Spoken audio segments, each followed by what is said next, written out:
The defense minister actually sits. So who will be the new defense minister? That's going to be really interesting. But this is going to be the most interesting parliament in Indian history by far. Those in government will be spilling over into the opposition benches, even as they grapple to figure out just who the leader of the opposition is actually going to be. Well, absolutely. And here's a special report that will give you a three-dimensional breakdown on what the brand new parliament will look like as it convenes this June.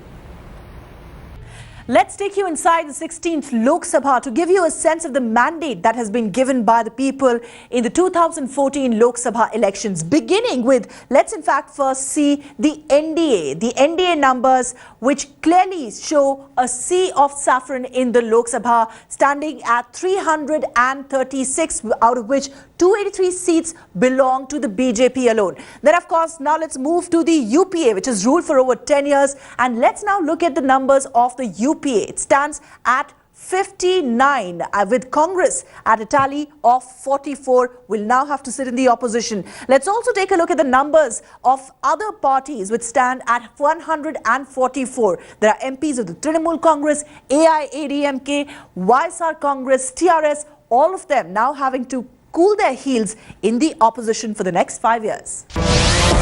For the first time, the BJP, which was restricted to the Hindi heartland, has now spread its wings to the east and some gains in the south. Let's look at the specifics. Percentage of women members in parliament has increased by a mere 0.3%. So much for empowering women.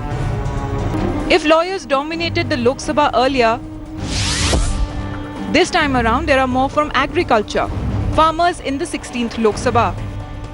Despite the anti-corruption movement giving birth to a new party, there seems to be no change in the steady rise in the proportion of politicians with criminal cases against them.